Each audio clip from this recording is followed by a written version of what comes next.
রাস্তাঘাটে এদেরকে কেউ বন্ধ করছে না, স্থানীয়ভাবেও কেউ বন্ধ করছে না, এবং এটা নামাইলে অনেক টাকা আপনার ভাড়া পাওয়া যায়, তাই না? তো সুতরাং আমরা সিটি কর্পোরেশন থেকে হাই লেভেল কমিটি করে সিদ্ধান্ত নিয়েছি, আমরা মানে বুয়েটের ডিজাইন করা একটি অটো রিক্সা বুয়েট দিয়েছে, সেই অনুযায়ী প্রোডাকশন যদি কেউ করে, মানে কোম্পানিগুলো করে এবং আমাদের নিয়ম অনুযায়ী যদি করতে পারে, আমরা তাদেরকে লাইসেন্স দিব। তো সুতরাং আমরা লাইসেন্স দেওয়া শুরু করবো, একদম চাইলে আমরা আগামী মাস অথবা তার পরের মাস থেকে লাইসেন্স দেওয়া শুরু করব। লাইসেন্স দেওয়ার সাথে সাথে আমরা আগে থেকেই আমরা এই রিক্সাগুলো কিন্তু ভাঙা এবং ধরা শুরু করে দেবো। তো সুতরাং ব্যাটারি চালিত রিক্সা হাইওয়েতে এবং মেজর রোডে চলা আমরা অলরেডি বন্ধ করে দেওয়ার জন্য ডিএমপিকে নির্দেশ দিয়েছি। তারা ট্র্যাপার বসাচ্ছেন, বিভিন্ন জায়গায় সংঘর্ষ এবং মারামারি হচ্ছে এটা নিয়ে। কিন্তু আমরা কোনো অবৈধ কোনো রিক্সা আমরা হাইওয়েতে আমরা অ্যালাউ করবো না, এটা আমি স্পষ্টভাবে বলে দিতে চাই। এবং আপনারা যারা আজকে বলতেছেন বন্ধ করে দেন বন্ধ করে দেন, ফেসবুকে প্রোগ্রাম হচ্ছে যে দুনিয়ার কোনো কিছু সংস্কার করা লাগবে না, এটা বন্ধ করে দেখান, আছে না ফেসবুকের মধ্যে এই ধরনের ইভেন্ট?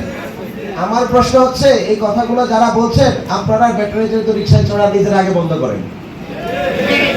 কারণ আমি হচ্ছে সার্ভিস প্রোভাইডার এবং ল এনফোর্সমেন্ট আমি করব। আমাকে যেখানে আমরা যাচ্ছি আমাকে বলে আপনারা হকার বন্ধ করেন আর টেসলা বন্ধ করেন। তো আমি হকার বন্ধ এবং টেসলা বন্ধ করার জন্য তো আমি অলরেডি বলছি যে আমি লাইসেন্স দিব, বৈধ রিক্সা দিব, বৈধ মানে অবৈধগুলো আমরা ধরবো। আপনারা তাহলে অবৈধ রিক্সা কেন চড়েন? আপনারা অবৈধ রিক্সা চড়া বন্ধ করেন, সে দেখবে যে আমার রিক্সা কেউ চড়ে না। তো সুতরাং এটা দুই পক্ষ থেকে আসতে হবে। আপনাদের এলাকায় বাজার নাই? আছে। আপনাদের বাসার সামনে, অফিসের সামনে কি সুপার শপ নাই? আছে। আপনাদের প্রতি ঢাকা শহরে এখন সুপার শপ, মার্কেটের অভাব নাই, নির্দিষ্ট বাজারের অভাব নাই। গাড়ি থেকে নাইমাই কেন রাস্তা থেকে আপনাকে বাজার করতে হবে? কিংবা হকারের কাছ থেকে আপনার জামাটা গাড়ি থেকে নাইমাই কেন কিনতে হবে আপনাকে?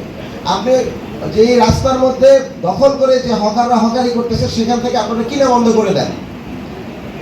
দেখেন, সিটি গভর্নেন্স করতে গিয়ে এই ক্রাইসিসগুলো আমরা ফেস করছি। একদিকে আপনারা আমাদেরকে চাপ দিচ্ছেন এটা করেন না কেন, এখন আমরা এটা যখন করতে যাই তখন আবার আপনারাই গিয়ে আবার এদের কাছ থেকে শপিং করা শুরু করেন এবং এদের ইকোনমিটা আপনি টিকিয়ে রাখছেন। আসলে একটা ব্রডার সমস্যা তো আছে, যে লেবার মার্কেটের সমস্যা আছে, মানুষের ইনকাম অপরচুনিটি নাই। তো সেই ইনকাম অপরচুনিটি না থাকলে আমরা বলেছি আমরা এই উত্তরা দিয়াবাড়িতে আমরা ঢাকা হাট করব প্রতি সপ্তাহে 2 দিন। তো যারা হকারি করেন তারা এখানে সহকারী করেন, কোনো সমস্যা নাই, তাদেরকে তো আমরা বিকল্প জায়গা দিচ্ছি। কিন্তু বাস স্ট্যান্ডের মধ্যে রাস্তা দখল করে বাজার করবেন, হাট মানে এরপরে হকারি করবেন, এবং আপনারা সেই পণ্যগুলো যদি কিনা শুরু করেন, তাহলে আমরা তো এই আন্দোলন কিংবা এই এফোর্ট আমরা তো বেশি দিন ইফেক্টিভলি আমরা দিতে পারবো না।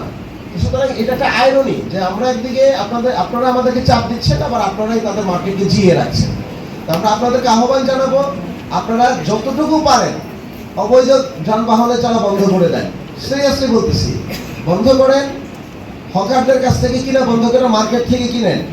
আর দ্বিতীয় হচ্ছে, আপনাদের যেহেতু নিজেদেরই বাড়ির মালিক সমিতি আছে না, আপনাদের প্রত্যেক মালিক সমিতির বাউন্ডারির ভিতরে কোনো টেসলা ঢুকতে দিবেন না।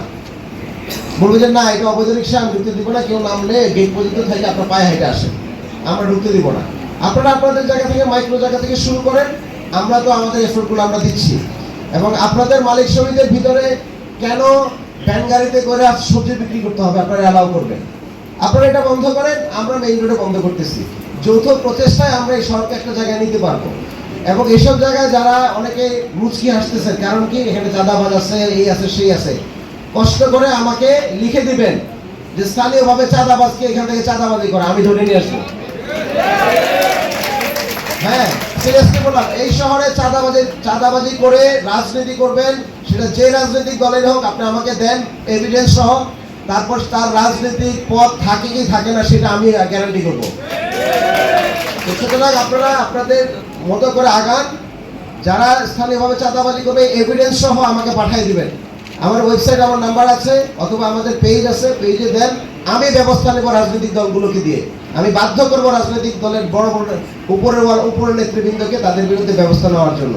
তো সুতরাং, এবং তারা চায়ও এটা, স্থানীয় পর্যায়ে তারা হয়তো কন্ট্রোল করতে পারতেছে না এই ধরনের বেয়াদব এবং দুর্বৃত্ত চাঁদাবাজদেরকে।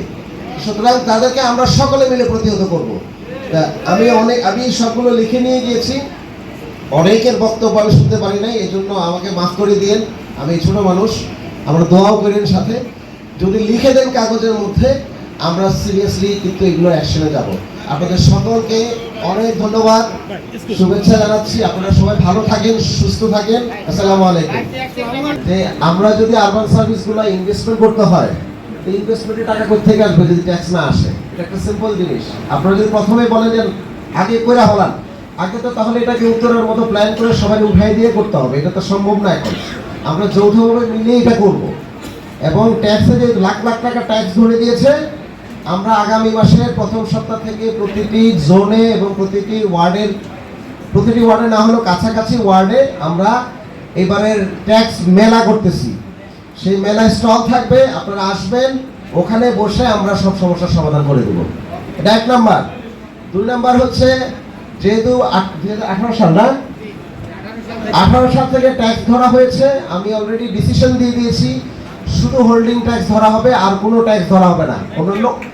অন্যান্য ট্যাক্স ধরলে আপনারা ট্যাক্সটাকে ধরে আপনারা দেখেছেন, আলটিমেটলি হোল্ডিং ট্যাক্স যেটা ধরবে, সেখানে আপনি যখন আপিল করবেন, দেখা যাবে যে সর্বসাকল্যে আমরা হিসাব করে দেখেছি, আপনি 1 থেকে 1.5 বছরের ট্যাক্স দিতে হবে না। বুঝতে পেরেছেন? তো সুতরাং এটা আমরা সহজ করে দিয়েছি। আপনারা যদি, এবং এর সাথে সাথে আপনারা ঘরে বসে ট্যাক্স সেলফ অ্যাসেসমেন্ট করতে পারবেন আগামী মাসের প্রথম সপ্তাহ থেকে। সেলফ অ্যাসেসমেন্ট করলে আপনার যদি আসতে সমস্যা হয়, অনেকে অসুস্থ আছেন, আসতে পারতে পারে না, বয়স্ক মানুষ আছেন, তারা ঘরে বসে অনলাইনে সেলফ অ্যাসেসমেন্ট করে ট্যাক্স জমা দিয়ে দিতে পারবেন। যারা সেলফ অ্যাসেসমেন্ট করে ট্যাক্স জমা দিবেন, তাদেরকে আমরা অডিটে ফেলবো না। খেয়াল করে দেখেন, পরবর্তীতে তাদেরকে কোনো ধরনের ঝামেলায় পড়তে হবে না। এবং যারা এসে অফিসে